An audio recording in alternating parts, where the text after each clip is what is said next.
बेटी की विदाई। शादी के बाद विदाई का समय था। सौम्या अपनी माँ से मिलने के बाद अपने पिता से लिपटकर रो रही थी। सौम्या को ऐसे रोते देखकर वहां पर मौजूद सभी लोगों की आंखें नम थी। फिर सौम्या अपनी छोटी बहन के साथ सजाई गई गाड़ी के पास जा रही थी। दूल्हा कुणाल अपने खास मित्र विवेक के साथ बातें कर रहा था। विवेक बोलता है, यार कुणाल, सबसे पहले घर पहुंचते ही किसी होटल में जाकर बढ़िया खाना खाएंगे। यहाँ तेरा ससुराल में खाना खाने का मजा नहीं आया।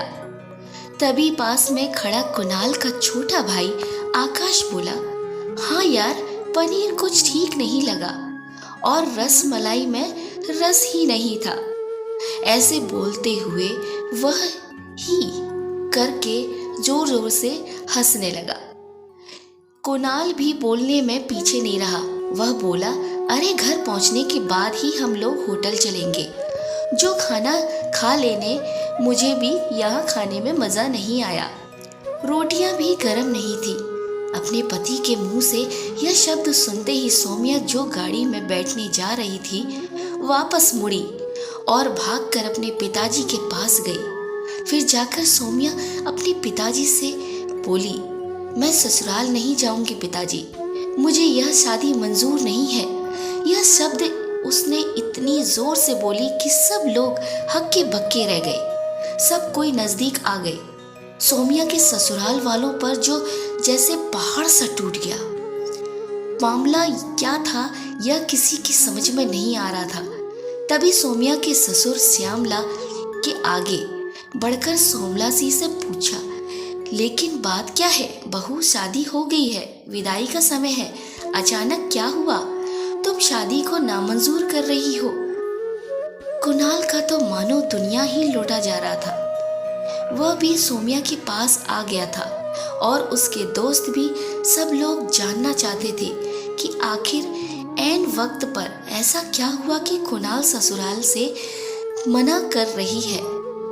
सौम्या ने अपने ससुर जी से कहा, बाबूजी, मेरे माता पिता ने अपने सपनों को मारकर हम बहनों को पढ़ाया लिखाया, वह काबिल बनाया। आप जानते हैं एक बाप के लिए बेटी क्या मायने रखती है। आप वह आपका बेटा नहीं जान सकते, क्योंकि आपका बेटा कोई बेटी नहीं है। सौम्या रोती हुई बोली जा रही थी, आप जानते हैं मेरी शादी में और बारातियों के स्वागत में कोई कमी न रह जाए, इसलिए मेरे पिताजी ने पिछले 4 महीनों से रात को 1-2 बजे तक जागकर मेरी माँ के साथ योजना बनाते थे। खाने में क्या बनेगा, रसोइया कौन होगा। पिछले 1 साल से मेरी माँ और पिताजी ने कोई नए कपड़े नहीं खरीदे ताकि मुझे किसी चीज की कमी ना हो। मेरे माता पिता ने कितने सपनों को मारा होगा, ना अच्छा खाया होगा ना अच्छा पिया होगा। बस उनका एक ही ख्वाहिश थी कि मेरी शादी में कोई कमी न रह जाए। आपके बेटे को रोटी ठंडी लगी, उनके दोस्तों को पनीर में गड़बड़ लगी और मेरे देवर को रसमलाई में रस ही नहीं मिला। इनका ऐसा खिलखिला कर हंसना मेरे पिताजी के अभिमान को ठेस पहुंचाने के समान है। तब सौम्या के पिता ने रोते हुए कहा, लेकिन बेटा, इतनी छोटी सी बात पर सौम्या ने उनकी बातचीत में काटी और बोली, यह छोटी सी बात नहीं है पिताजी। मेरे पति को मेरे पिता की इज्जत नहीं, रोटी क्या आपने बनाई, रसमलाई, पनीर, या सब क्रेटर्स का काम है। आपने तो दिल खोलकर और अपने हैसियत से बढ़कर खर्च किया है। कुछ कमी रही हो तो वह क्रेटर्स की तरफ से। आप तो अपने दिल का टुकड़ा अपनी गुड़िया रानी को विदा कर रहे हैं। मुझे विदा करने के बाद आप और माँ कितना रोए होंगे, क्या पता, मुझे नहीं पता। जो लोग पत्नी या बहू लेने आए हैं वह खाने पे कमियां निकाल रहे हैं। मुझ में कोई कमी आपने नहीं रखी। यह बात इनकी समझ में क्यों नहीं आई? सौम्या के पिता ने सौम्या के सर पर हाथ फिराया और बोले, अरे पगली, तू बात का बतंगड़ बना रही है। तुझे मेरा कसम, अब शांत हो जा। मुझे तुझ पर गर्व है कि तू मेरी बेटी है, लेकिन बेटा इन्हें माफ कर दो। तभी कुणाल ने आकर सौम्या के पिताजी से हाथ पकड़कर बोले, मुझे माफ कर दीजिए बाबूजी, मुझसे गलती हो गई। ऐसा बोलकर वो रो पड़ा। तभी श्यामलाल जी ने आगे बढ़कर सौम्या के सर पर हाथ रखा और बोला, मैं तो बहू लेने आया था, लेकिन ईश्वर ने तो मुझे बेटी दे दिया और बेटी की अहमियत भी समझा दिया।